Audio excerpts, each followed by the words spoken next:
오늘은 오래된 새 세대라고 하는 제목으로 여러분들과 함께 주님께서 주시는 은혜를 나눠보고자 합니다. 목회자의 역할은, 설교자의 역할은 하나님을 바르게 전하는 것입니다. 여러분들께서 그 하나님을 알고서 살아가고 신앙생활 하는 동안에 내가 속았다라고 하는 그 생각이 들지 않도록 하나님을 바르게 전하고 또한 설교하는 것이 목회자의 중요한 역할이라고 할 수 있을 것입니다. 그런 과정을 차근차근 밟아가려고 하다 보면은 오늘 본문과 같이 우리에게 있어서 불편한 말씀들, 보기에 우리의 마음이 그렇게 편치만은 않은 말씀들을 마주하게 됩니다. 그런데 우리는 이 말씀 속에서 분명히 계시는 하나님이 어떠한 분이신지를 또한 알 수 있어야 우리의 신앙이 건강하게 자리 잡고 나아갈 수 있습니다. 오늘 본문을 보시면은 분노하시는 하나님, 진노하시는 하나님, 그 분노와 진노라고 하는 것이 우리에게 있어서 여간 까칠하게 느껴지고 또한 불편하게 느껴지는 단어가 아닐 수 없습니다. 그런데 하나님께서는 분명한 그분의 분노를, 그 진노를 이 가운데서 표현하고 나타내주고 계십니다. 수많은 기적과 이적들을 보여줬습니다. 이들 가운데에서 하나님의 은혜가 무엇인지를 밝히 펼쳐주셨습니다. 이들은 그 은혜에 힘입어서 거친 광야의 길을 뚫고서 하나님께서 약속하신 땅에 당도하였습니다. 그런데 그 약속하신 땅에 당도했지만 하나님께서 원하시는 그 땅을 차지하는 일은 머뭇거렸습니다. 하지 않았습니다. 아니, 부인했습니다. 이들은 그로 인해서 더 앞으로 나아가지 못했습니다. 그 과정 속에서 단순히 싸움에 대한 두려움, 앞으로 나아가지 못함에 대한 문제가 아니라 근본적인 하나님에 대한 불신, 그리고 그 하나님에 대한 신뢰함 없음이 결국 하나님과 이들 사이의 위태로운 관계를 결국에는 깨트리고 망가뜨리는 촉매 역할을 했던 것을 볼 수 있습니다. 이전과는 다르게 이들은 자기 자신의 생명을 걸어야 했고 자기 자신의 신앙을 걸어야 했습니다. 기적과 이적으로 당도할 수 있는 것, 곧 자기 자신들이 아무것도 하지 않아도 하나님의 전적인 은혜로 만들어진 상황 속에 놓여 있을 수 없었습니다. 더 이상 그것을 하나님께서 원하시지 않았습니다. 그래서 이전과는 다르게 특별히 이들에게 정탐꾼을 보내라고 했습니다. 그 땅이 하나님께서 약속하신 땅이 맞는지를 살펴본 다음에 그 땅을 차지하라고 합니다. 하나님을 믿는 그 믿음과 신뢰는 이제 그 땅을 차지하고 그 땅에 미리 거주하고 있는 사람들과 싸워야 하는 모습으로 나타납니다. 근데 그들의 생명과 그들의 자존심과 그들의 체면이 걸려있는 이 장면에서 그들의 눈빛이 변해버립니다. 어떻게 우리한테 이러한 일을 시킬 수 있고 어떻게 우리를 이러한 자리로 몰아낼 수 있는 것인가 라고 불만을 터뜨리면서 하나님께서 이들을 인도하셨던 모든 과거의 은혜, 그 역사들을 총체적으로 부인하면서 스스로 하나님이 되어서 이집트 땅으로 돌아가자라고 하는 그 움직임이 나타나는 것을 우리가 지난 시간 말씀을 통해서 볼 수 있었습니다. 하나님을 신뢰할 수 없고 이전과 같은 방식으로 하나님께서 일하시고 이끌어 주시지 않는다면 이들은 얼마든지 그 발을 옮겨서 하나님을 떠날 수 있다는 것을 보여주었습니다. 그 과정 속에서 이들이 갖고 있는 불평과 원망은 처음에 10명에서 시작되었지만은 온 회중을 압도하는 모습으로서 나타났고 다른 사람에게로 흘러갔습니다. 하나님 탓, 사람에 대한 탓, 그 원망과 불평이라고 하는 것이 전염되듯 퍼져버리는 과정 속에서 이들이 마주하고 있는 신앙의 국면과 양상은 달라지게 되었습니다.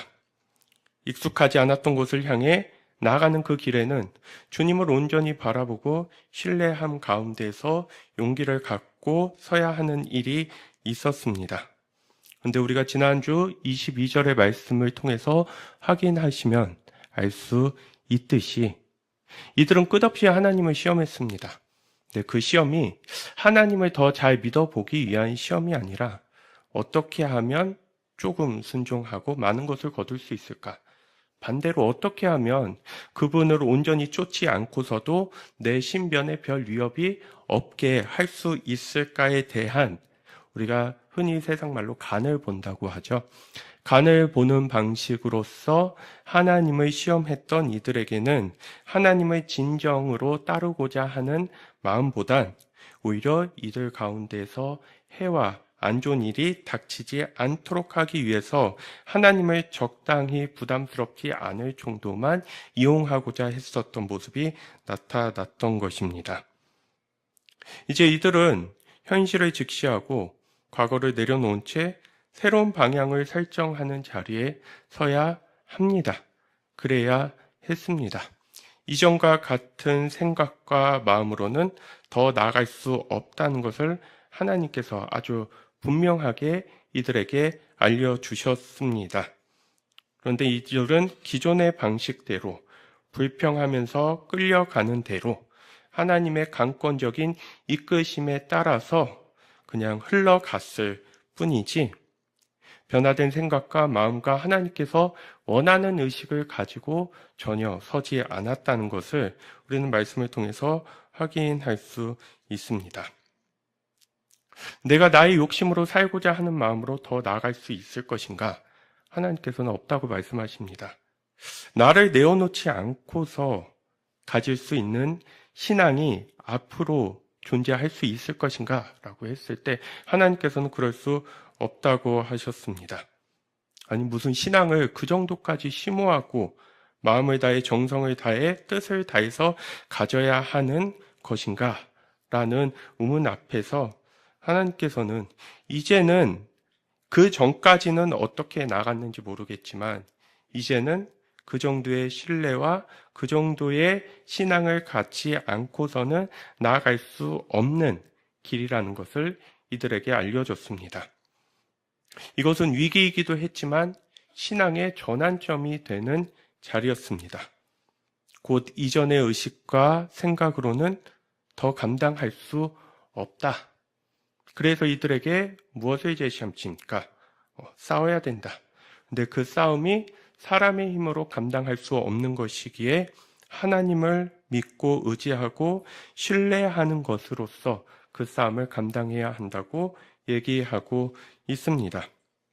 이러한 말씀을, 이러한 권면을 모세를 통해서 끝없는 하나님의 사인을 통해서 이들은 들었지만 정작 이들은 이들의 신앙의 의도와 또한 하나님과의 관계를 망가뜨리는 이들 자신이 갖고 있는 죄성에 대해서 깊이 고민하지 않았습니다. 느슨한 마음들은 하나님을 대적할 수 있는 자리에서 이들을 돌이키게 하지 못했습니다.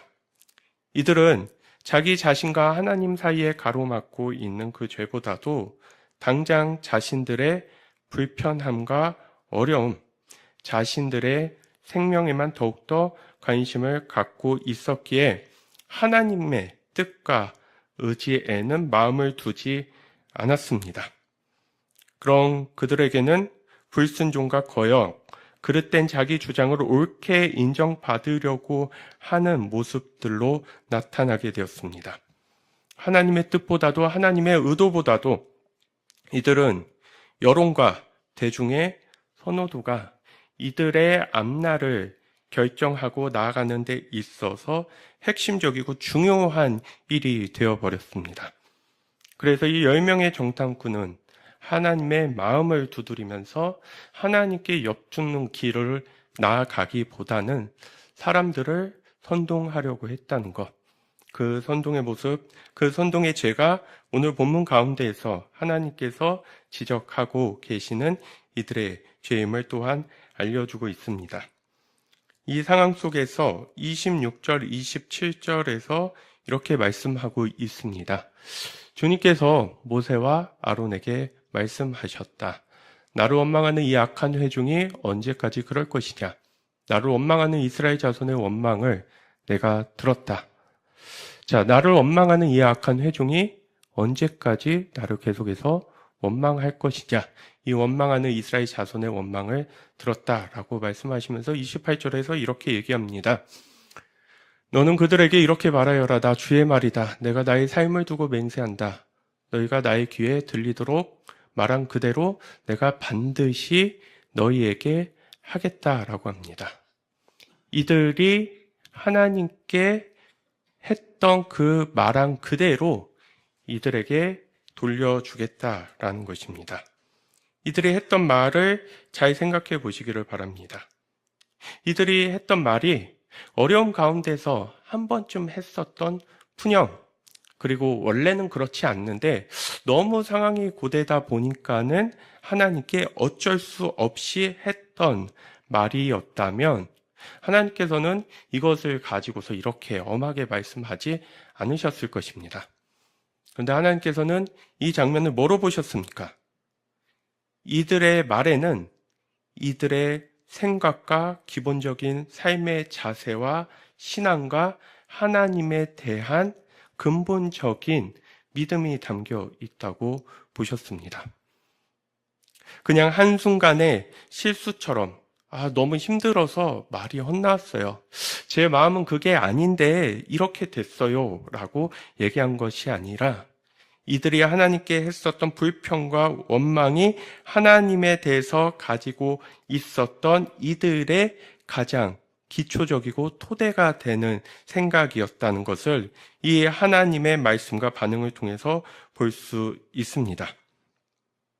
이들은 무엇을 추구했는지 충분히 이 모습들을 통해서 보여주고 있습니다.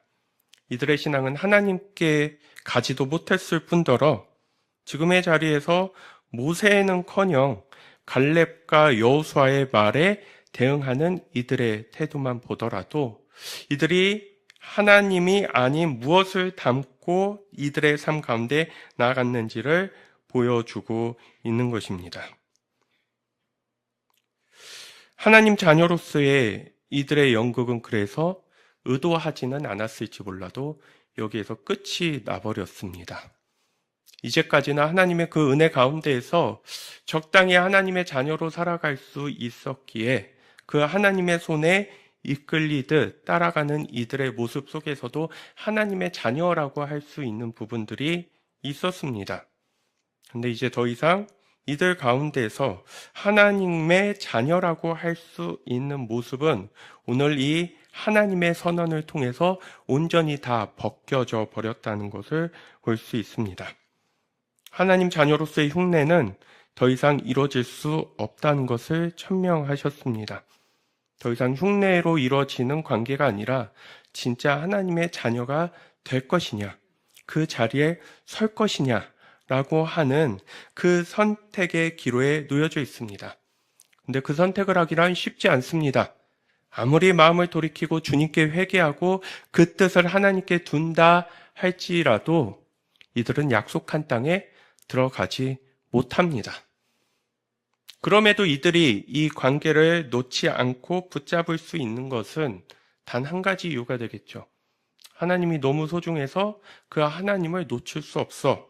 비록 땅에 들어가지 못한다 할지라도 그 하나님을 붙잡고 나아가려고 하는 그 마음들, 그 생각들이 이들의 삶과 신앙의 중심이 되지 않는다면 이제 서로가 볼장 다 본 사이라고도 얘기할 수 있을 것입니다. 하나님의 처벌은 철저히 이들의 고백에 따라서 이루어졌습니다. 광야에서 죽었더라면 더 좋겠다. 그들의 시체가 그래서 광야에 엎드러지게 될 것이라고 얘기를 하는 이 모습 속에서 이들의 말이라고 하는 것이 그렇게 부정적이고 안 좋았던 말들이라고 하는 것이 이들의 진짜 앞날이 되어버렸습니다. 무엇을 가르쳐주고 있는 것일까요? 자신들의 인생을 결국 자신들이 만들었다라는 것입니다. 그 말대로, 그 믿음대로, 그 생각대로 살아갔던 모습들 안에서 하나님께서는 그들의 말이 이루어지도록 내버려 두셨습니다. 그들의 말과 행동이 그들의 앞날을 예언하는 것이 되어버렸고 이렇게 만드는 것이 자신들이 당해야 하는 일인 줄 이제 알게 되고 경험하는 자리로 나가게 되었습니다. 이 모습들 안에서 우리의 평소의 마음과 생각이 어떠한 말과 행동으로 나타나는지를 생각해 봅니다. 우리의 말에는, 자주 쓰는 그 말들에는 결국에는 우리의 지향성, 우리의 경향성, 우리의 의도와 동기, 우리의 담겨진 속내가 분명히 있을 것입니다. 그러니 우리가 말 한 번 잘못했다고 아차차 이러다가 하나님이 들린 대로 행하지라고 하면서 나를 벌하시겠지라는 개념이 아니라는 것입니다.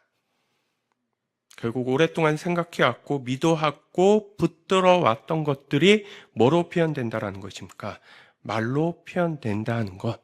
그것이 하나님께서 보시기에는 너무나도 적합하지 않고 하나님의 자녀로서의 모습이라고 할 수 없기에 그것들에 대해서 지적하는 모습들을 보여주고 있습니다. 이 과정 속에서 하나님에 대한 원망이 나타납니다. 하나님에 대한 원망. 항상 무고한 일을 죽이려고 하는 모습들 안에서는 그들이 갖고 있는 불안과 두려움을 전가시키려고 하는 모습이 나타납니다. 그들의 불안을 다른 이에게 전가시키면서 희생양을 삼으려고 했었던 그 희생양의 대표적인 격이 우리가 믿는 예수 그리스도라고 한다면, 그러한 모습들은 오늘 하나님, 그 하나님께 직접적으로 대응하지 않는 이들은 모세에게 그 원망을 전가시키면서 희생양 삼으려고 하는 모습이 나타납니다. 그 희생양은 결국 자신의 과오를 감추고 자신의 부끄러움을 감추고 자신의 잘못된 부분을 드러내지 않기 위해서 다른 사람의 잘못과 죄를 더욱더 부각시키는 일이라고 할 수 있습니다. 이러한 모습들 안에서 하나님은 이들에 대해서 더 이상 두고 보지 않으시고 이 불평과 원망 속에 개입하시는 것을 보여주고 있습니다. 이들은 자신들이 불평만 할 줄 알았지, 원망할 수 있는 권리가 있는 줄 알았지, 하나님께서 듣고 계시고 보고 계시고 알고 계신다는 것을 전혀 고려하지 않았습니다. 그래서 하나님은 딱 더도 말고 덜도 말고 어떻게 행하시겠다냐고 하시냐면은 들린 대로 행하겠다. 내가 들은 만큼 행하겠다라고 하는 모습을 보여주십니다. 결국 이들은 스스로의 말과 행동에 완전히 사로잡혀 있었습니다. 그들의 잘못된 생각과 습관에 완전히 붙들려 있었습니다. 그리고 결국 그 반복되는 말과 행동이 이들의 생각과 마음과 신앙을 형성하였습니다. 들려주는 말들과 말씀들, 이제까지 이들을 인도하고 보듬어 왔던 하나님의 크신 뜻과 그분의 다스림 안에서 이들의 삶을 해석하고 바라보려 하지 않았습니다. 그래서 하나님께서는 이들을 광야에 엎드러져 쓰러지게 하신다고 하십니다. 그리고 이 일들을 위해서 하나님이 뭐 하신다고 말씀하시냐면은 맹세한다고 하십니다. 반드시 이 일을 이루겠다라고 하는 모습에서 하나님의 맹렬한 노여움과 분노를 엿볼 수 있습니다.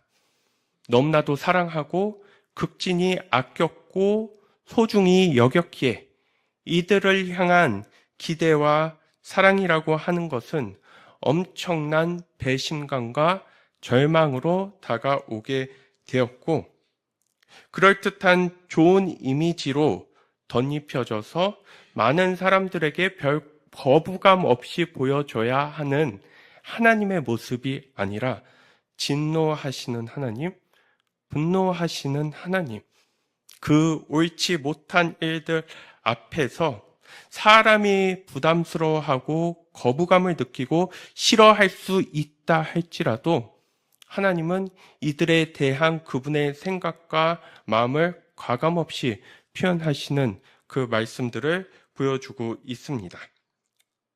30절부터 저희가 말씀을 읽어보겠습니다. 나는 너희에게 땅을 주어 살게 하겠다고 손을 들어 맹세하였다.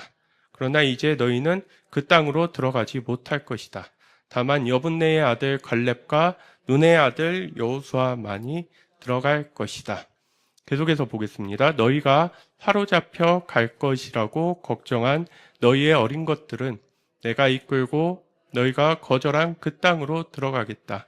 그 땅이 그들의 고향이 될 것이다 라고 하는 이 말씀들. 그러나 32절 보시면요. 그러나 너희는 이 광야에서 시체가 되어 둥글 것이다. 뒹굴 것이다. 하나님의 분노가 느껴지십니까? 하나님의 노여움이라고 하는 게 전해지십니까? 하나님의 진노가 담겨 있는 이 말씀들 안에서 불순종은 용서받았지만 이들이 치러야 하는 대가는 혹독했습니다.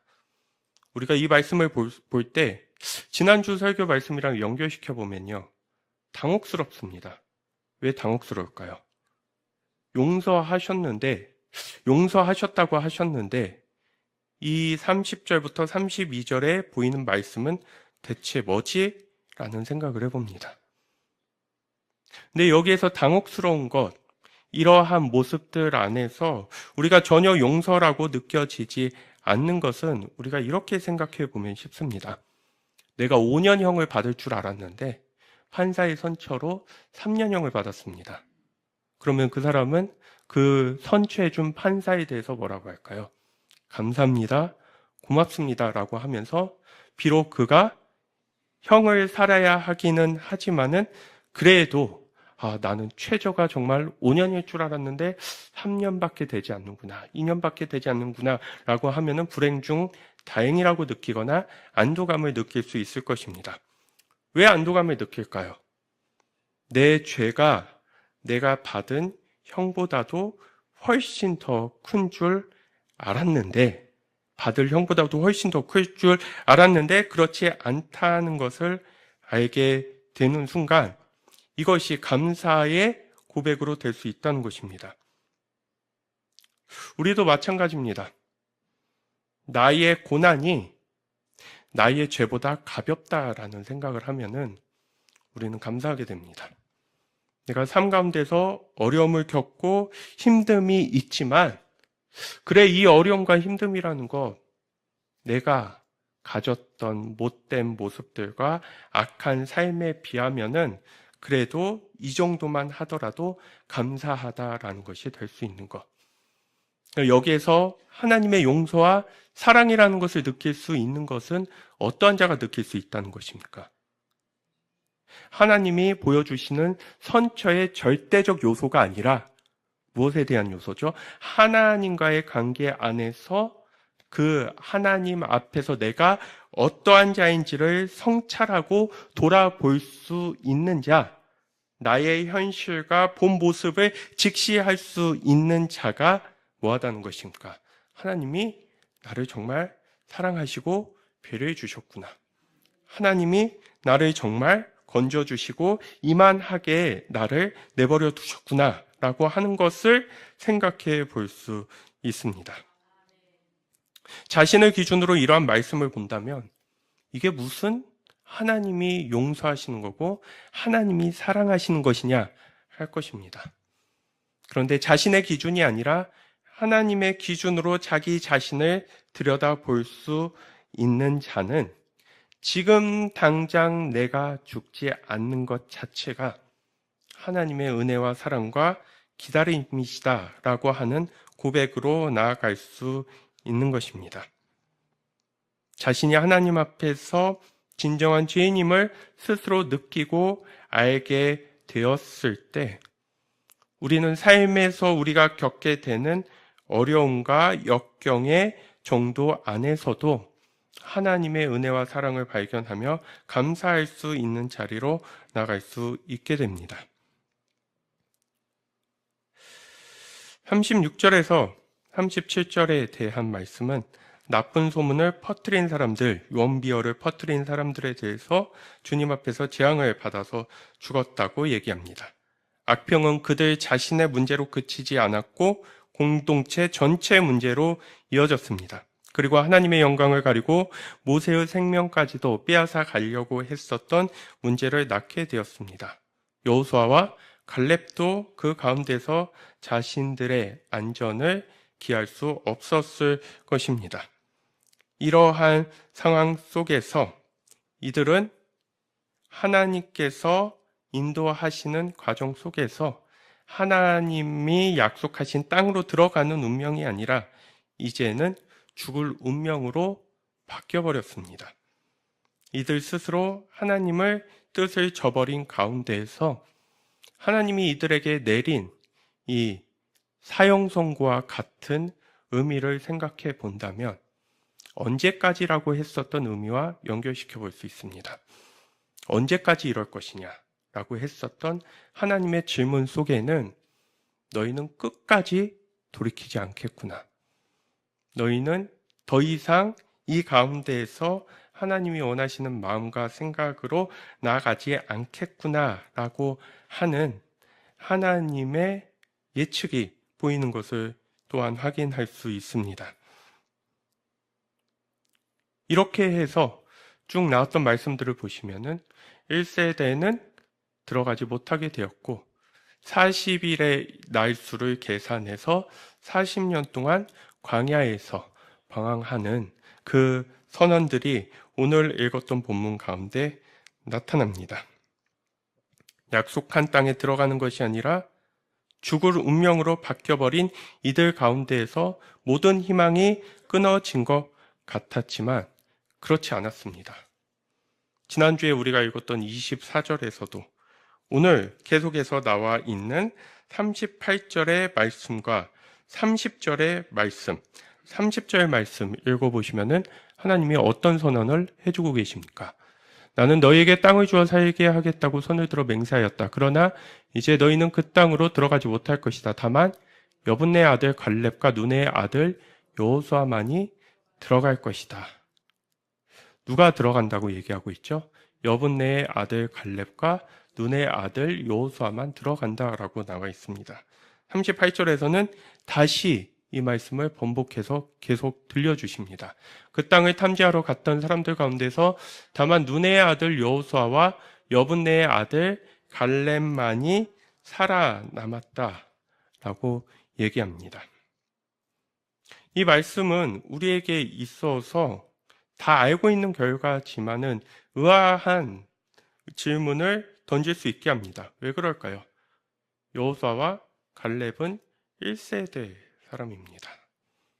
그런데 이 여호수아와 갈렙은 그 땅에 약속하신 땅에 못 들어가는 게 아니라 그 땅에 들어간다라고 얘기하고 있습니다.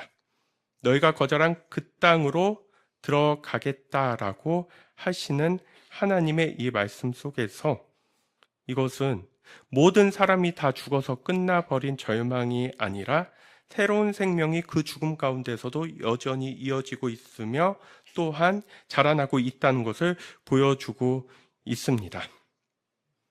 여호수아와 갈렙은 옛세대 사람입니다. 1세대 사람입니다. 그런데 하나님께서는 이 1세대와 2세대의 구분을 나이와 신앙의 연수와 오래된 세대, 9세대와 새로운 세대로 나눈 게 아닙니다. 그래서 오늘 설교의 제목은 무엇입니까? 오래된 새 세대라는 것입니다. 이 말씀을 보시면은 여호수아와 갈렙은 하나님께서 다시 이끌어 가실 새로운 세대에 어울리는 정체성을 갖고 있습니다.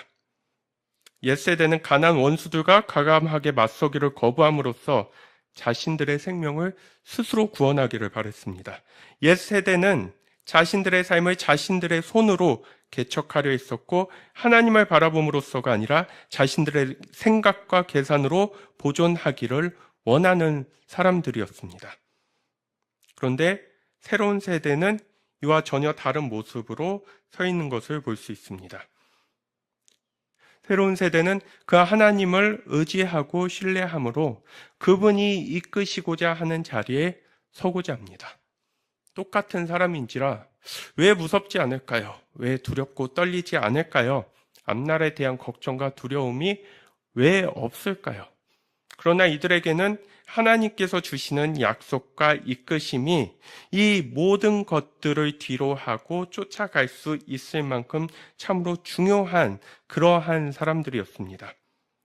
옛세대에는 불평이 가득하고 온갖 은혜를 누리지만 하나님께 마음을 두지 않아서 차려놓은 밥상마저도 엎어버린 채 작은 애씀과 수고도 이루기 싫어하는 모습을 보여줍니다. 이런 이들의 모습은 하나님이 원하시는 선한 길에 대해서는 굉장히 아둔하고 또한 이들이 이루고자 하는 좋은 모습들을 이루어지지 않는 일에 대해서는 굉장히 잘 참습니다. 세상에서도 이런 말이 있죠. 불의는 잘 참는데 뭐에는 참지 못한다는 거죠. 불이익에는 잘 참지 못한다는 거예요. 이들은 그랬습니다.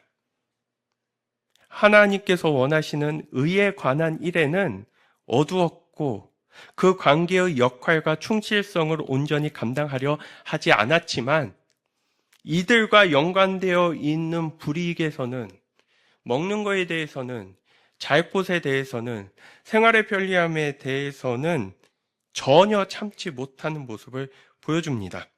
전형적인 세속의 사람들, 그러한 사람들은 하나님의 표적조차도 그들에게 있어서 하나의 이익이었습니다.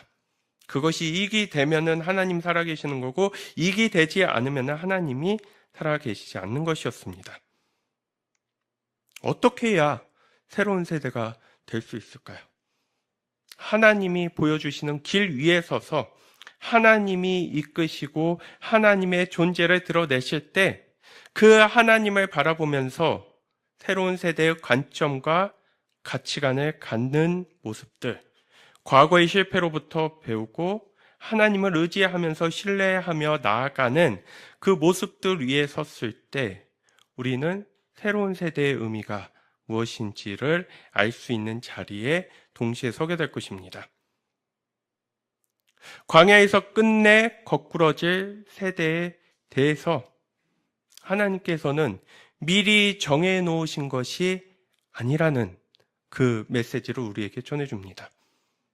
여러분들이 나이가 많이 드셨기 때문에 광야에서 거꾸러질 세대가 아니라는 것입니다. 나는 아무것도 못하고 그냥 뒤에 세대나 배려해야 하는 그런 세대, 흘러간 세대인가 보다라는 게 아니라는 것입니다. 이것은 뭐 해야 하는 거예요? 하나님을 바라봄으로 선택해야 하는 일입니다. 여호수아와 갈렙은 선택했습니다. 근데 이 선택이 쉬울까요? 어려울까요? 어렵습니다. 왜 어려울까요? 모두가 다 아니라고 얘기하거든요. 그 아니라고 얘기하는데 하나님을 바라보면서 네 라고 얘기하는 그 길이 쉽지 않는 길입니다. 그런데 하나님을 바라봄으로 선택했던 이들 가운데에서는 결국 그들의 운명과 앞날이 똑같이 몰살당하고 망가질 그러한 사람들이 아니라 그 안에서 구별되고 택함 받은 자로서의 모습으로 나타난다는 것을 보여줍니다. 새로운 세대는 그래서 주님을 향해서는 열려 있습니다. 그리고 자신을 향해서는 굉장히 단호합니다. 죄에 대해서는 죽고 하나님의 의에 대해서는 살아있는 자들입니다. 이 새로운 세대는 그래서 하나님에 대해서 깨어있고 실패를 배우고 인정할 줄 알며 다르게 행동할 수 있는 사람들입니다. 나중에 여호수아 말씀을 보시면 다 아시죠? 이들이 하나님을 잘 믿고 의지하고 신뢰해서 가는 곳곳마다 승리하는 게 아닙니다. 넘어짐이 있습니다. 깨짐이 있습니다. 그 가운데서 분열의 위기도 있습니다. 그런데 이들은 그 과정 속에서 배우는 자들입니다. 돌이키는 자들입니다. 반성할 줄 아는 자들입니다. 그래서 제대로 구분할 줄 알고 적용할 수 있으며 그러한 분석이 이성과 영성의 교감을 통해서 바르게 나타나서 판단하고 선택하고 집중하는 데 있어서 분명 다른 모습을 보여줍니다. 그럼 그들은 원망하고 불평하는 자가 아닙니다. 남 탓하는 자가 아닙니다. 자신들의 부끄러움을 감추기 위해서 희생양을 찾는 자들이 아닙니다. 그들은 하나님을 바라보며 나가는 자들입니다. 창피함이 그들 가운데 찾아온다 할지라도 하나님 안에서 그것들을 껴안으며 자기 자신들을 정직하게 바라보며 나아가는 자들입니다. 너무 쉽게 우리는 우리 스스로 광야에 머물 세대처럼 살고 있으면서 당연히 가나안 땅에 이미 들어온 사람처럼 착각하고 그러한 사람처럼 거드름을 피웁니다. 그런데 약속한 땅에 들어가서 하나님께서 택하신 자녀답게 살아간다고 하는 것은 그렇게 쉬운 문제가 아닙니다. 하나님의 마음은 새로운 세대로 옮겨가셨습니다. 그런데 그 새로운 세대라고 하는 것은 미숙하고 어리고 그 다음에 이 영역에 있어서 잘 노출이 안 돼 있는 세대를 얘기하는 게 아닙니다. 하나님은 그 하나님을 신뢰하는 사람들을 새롭게 세우고 싶으십니다. 근데 이 구성이 얼마나 절묘한지를 보시기를 바랍니다. 이 출애굽 2세대의 진영을 이끌며 하나님을 향해 나아갈 수 있도록 하는 중심에는 누가 있죠? 1세대의 사람이 있습니다. 여호수아와 갈렙이 이들 가운데에서 이 행진을 이끌어가는 핵심적이고 중요한 멤버입니다. 참 아이러니하지 않습니까? 새로운 세대의 핵심적이고 중요한 사람이 누구로 채워져 있다는 것입니까? 옛 사람으로 채워져 있다는 것. 그럼 여호수아 갈렙이 뭐 했는데? 라고 해보면요. 생명을 위협하는 아낙 자손 앞에서 그들은 두려워하지 않았습니다.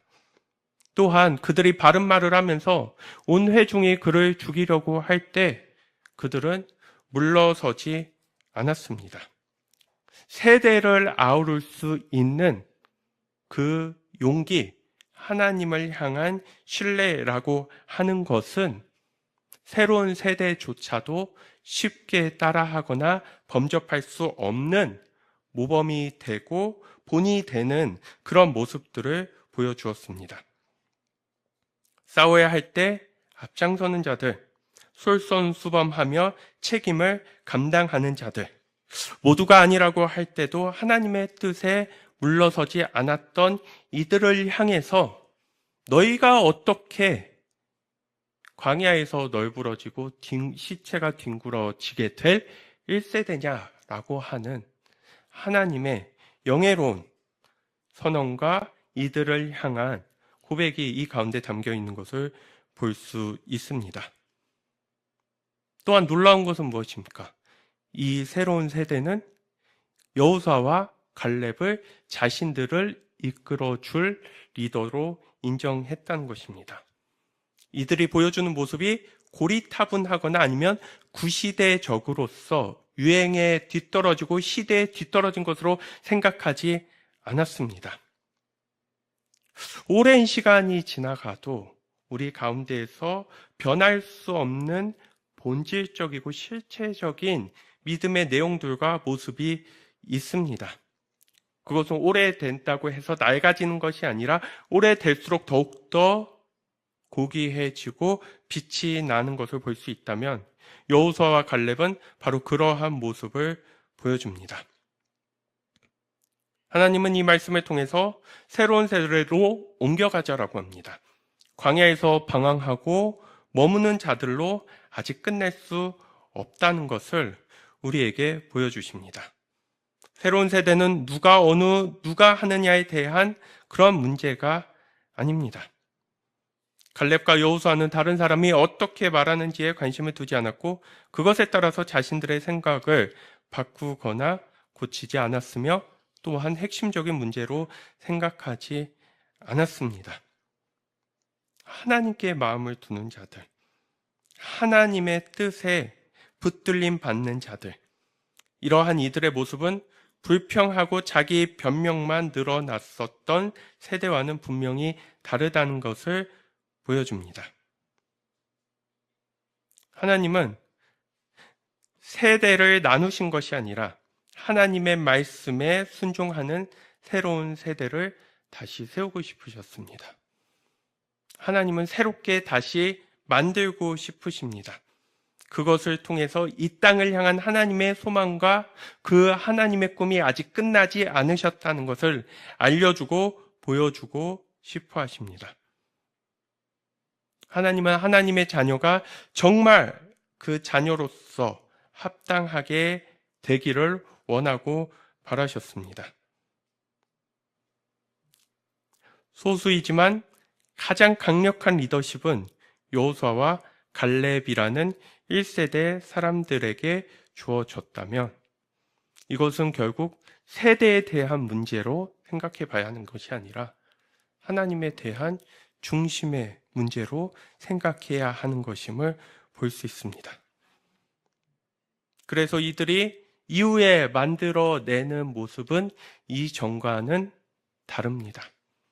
그렇게 이들은 어우러져서 하나님의 부르심에 함께 나아가는 자들로 서게 됩니다.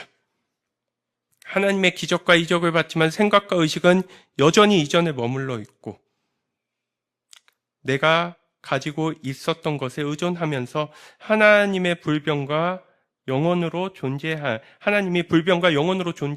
분이 아니었다는 것을 우리가 믿고 있다, 그렇게 보고 있다면 다시 생각하고 찾아가 봐야 하는 문제입니다.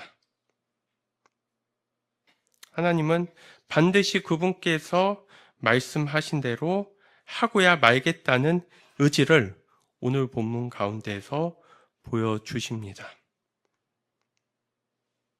그것은 우리에게 있어서 두려운 일이 되지만 반대로 또 무엇이 됩니까? 하나님은 반드시 말한 대로 하고야 말겠다라고 한다면 우리를 세우시려는 그 일도 멈추지 않고 계속해서 이어가신다는 것을 우리가 역으로 또한 생각해 볼 수 있습니다. 이 과정 속에서 이 여호수아와 갈렙 남은 사람들이 하는 일들을 잘 보시기를 바랍니다. 우리가 이 일이 뭐 때문에 벌어졌지라고 생각을 하면서 정탐꾼을 찾아내는 일, 그 정탐꾼을 처형하는 일을 이들이 맡지 않습니다. 하나님이 이 사람들을 어떻게 한다고 하시죠? 너희들이 처리해라 하지 않고 하나님이 처리하신다고 하십니다. 우리가 읽었던 지금 방금 본문에서요. 해야 할 일은 무엇입니까? 이들에게 있어서는 하나님께서 이들에게 원하시는 길을 계속해서 가는 게 이들이 해야 할 일이라고 할 수 있겠죠. 하나님께서 하시려는 일에 집중하며 그분과 협력하며 나아가는 과정 속에서 우리가 하나님을 믿는 자들로서 해야 하는 일에 더 초점을 맞춰야 한다는 것을 여기에서도 볼 수 있게 됩니다. 하나님을 믿는 자로서 우리는 어떻게 나갈 것인가, 어떤 일을 할 것인가, 어떻게 하나님을 바라보면서 나아갈 것인가가 우리에게 있어서 더 중요한 일이 되는 것을 생각해 볼 수 있습니다. 이들은 반대로 우리를 이집트에서 탈출시켜서 이 광야까지 이끌어 온 사람이 누구지? 거슬러 올라가 보니까 모세다. 그러니까 모세를 죽이자라고 하는 것으로 흘러갔지만 하나님은 이 가운데에서 전혀 반대로 일하십니다. 10명의 정탐꾼으로 흘러가게 하지 않고 그 사람들은 하나님께서 알아서 할 터이니까 이들은 뭐 해야 됩니까? 이들은 약속하신 말씀에 따라서 다시 광야로 돌아갈 준비, 하나님을 붙들 준비를 하는 것을 원하고 계십니다. 오늘 이 말씀을 통해서 교회에서 세상은 그 나이라고 하는 게 참 중요한 부분이겠지만 교회에선 더 중요한 게 있습니다. 하나님을 향한 신실한 마음과 진실한 사랑이라고 하는 것은 우리 간에 가지고 있는 세대 간의 벽과 서로 간의 단절과 소통하지 못함을 무너뜨릴 수 있는 귀한 은혜가 됩니다. 그래서 저는 그 말을 참 좋아합니다. 복음 위에서 만나고 하나님의 신실한 길을 걸어가는 그 과정 속에서 만나자라는 것이죠. 거기에서 만나게 되는 어른은 참 어른으로서 두고두고 옆에서 보고 배우며 내 남은 인생을 어떻게 살아야 할지를 또한 준비할 수 있는 영감과 그러한 실제적인 삶의 모습들의 도움을 받을 수 있게 됩니다. 또한 젊은 사람들이 나를 좋아하고 사랑하며 함께 해준다는 것을 알게 되었을 때 내 삶이라고 하는 것은 노쇠해져 가서 점점 쓸모없는 세상에서 말하는 속칭 뒷방의 늙은이 같은 존재가 아니라 함께 협력하며 하나님의 꿈과 계획들과 그 세계를 이뤄갈 수 있는 자리로 나아가는 것. 그래서 새로운 세대의 그 중심에 여호수아와 갈렙이 있다는 것은 하나님의 절묘한 배치, 또한 하나님께서 정말 원하시는 그 조화와 관계가 무엇인지를 꿈꿔볼 수 있게 됩니다. 그런 어른들이 우리 주변에 많으면 많을수록 그것은 저희 교회의 신앙의 유산과 자산이 되어서 자라나는 아이들에게 또한 그 모습을 흘려보내면서 진정한 하나님 나라의 가치와 교회의 참된 모습이 무엇인지를 알려줄 수 있는 자리로 나아가게 될 것입니다. 그런 젊은 세대의 신앙과 삶 속에서 오래된 세대를 보게 되고 그로 인해서 오래된 세대는 구식의 낡은 세대가 아닌 새로운 세대로서 그 생명과 그 신앙과 은혜를 연결시켜 가는 모습이 봤을 때 그게 살아있는 교회로서 전통을 가지며 명맥을 유지하고 계속해서 흘러갈 수 있는 부분이 될 수 있겠죠. 적어도 이 안에 이 가치에 참여하는 사람들이 서로가 서로를 바라보면서 그렇게 사는 삶을 꿈꿀 수 있다면 그렇게 사는 삶을 꿈꾸기 위해서 우리는 지금 내가 그러한 불순종의 세대 속에서 허우적대고 있는지 아니면 이 새로운 세대로 나아가고 있는지를 다시 한번 생각해 볼 필요가 있을 것입니다. 오늘 말씀을 통해서 하나님의 이 절묘한 은혜와 그 계획을 이뤄가시기 위한 이 구조를 생각하시면서 지금 우리 응답교회가 나아가고 찾아가야 하는 균형이 무엇인지를 다시 한번 떠올리고 기억하시면서 그 하나님께서 초청하시는 길로 함께 나갈 수 있으시기를 주님의 이름으로 축원드립니다.